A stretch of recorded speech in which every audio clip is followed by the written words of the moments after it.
Hello बच्चों, let's read the question.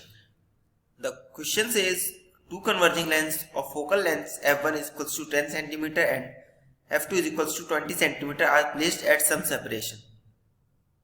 A parallel beam of light is incident on first lens then. हमें बोला गया है question में, हमें क्या बोला गया है, क्वेश्चन में हमें बताया गया है कि अपने पास ये दो लेंस हैं,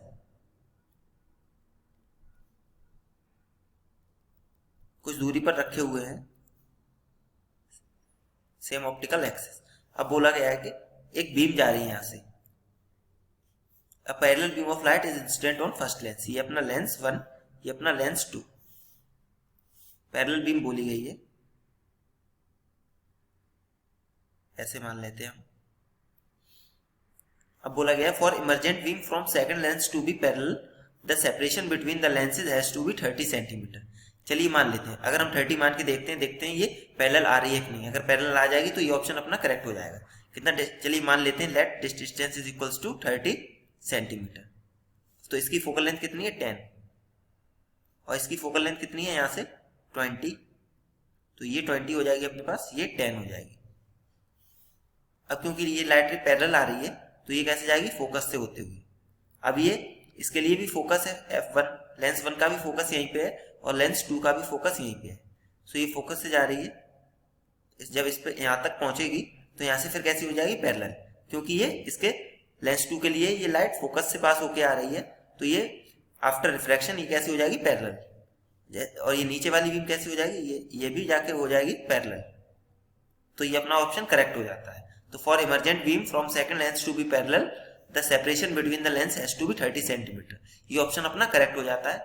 तो फॉर इमर्जेंट बीम, तो ये वाला तो गलत हो जाएगा क्योंकि इसमें 60 बोला गया है. अब थर्ड ऑप्शन चेक करते हैं. If lenses are placed at such a separation that emergent beam from second lens is parallel then the emergent beam width is 2 centimetre if original beam has a width of 1 centimetre. अब हमें beam width बतानी है. तो beam width के लिए देखते हम relation क्या देखेंगे. हम देखते हैं कि ये जो एंगल है, दिस एंगल, इसको मान लेते हैं θ1. ये किसके इक्वल होना चाहिए, इसको मान लेते हैं θ2. θ1 should be equals to θ2 because of vertically opposite angles. तो θ1 इक्वल्स टू θ2, तो इनका tan θ भी इक्वल होगा. tan θ1 is equals to tan θ2.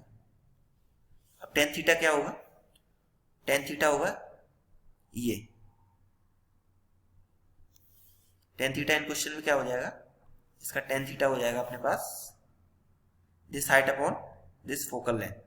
इस हाइट को अगर x मान लेते हैं और इस हाइट को अगर y मान लेते हैं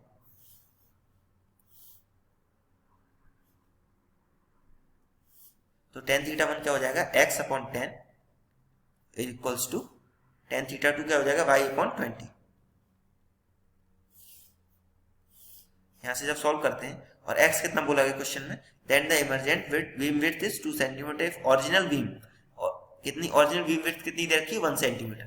तो अपना x कितना हो जाएगा 1, x is equals to 1. Check करते हैं अगर, तो x1 इसमें पुट करेंगे तो 1/10 इज इक्वल्स टू y निकालना में y/20, 10 2 टाइम्स, तो यहाँ से y अपना आ जाएगा 2 सेंटीमीटर. तो अपना ये थर्ड ऑप्शन भी करेक्ट हो जाता है. थर्ड ऑप्शन भी अपना करेक्ट हो जाता है कि अगर ओरिजिनल बीम विड्थ है 1 सेंटीमीटर तो जो इमर्जेंट बीम की विड्थ है मतलब y कितना आ रहा है अपने पास 2 सेंटीमीटर. सो अपना थर्ड ऑप्शन भी सही हो जाता है. अब इसमें विड्थ बाद में कितनी बताई गई 4 सेंटीमीटर, तो ये अपना गलत हो जाता है. So the correct option for this question is option first. For emergent beam from second lens to be parallel, the separation between the lens has to be 30 centimeter. And option 3, if lenses are placed at such a separation that emergent beam from second lens is parallel, then the emergent beam width is 2 centimeter if original beam has a width of 1 centimeter. Hope you understood it well. All the best. Thank you.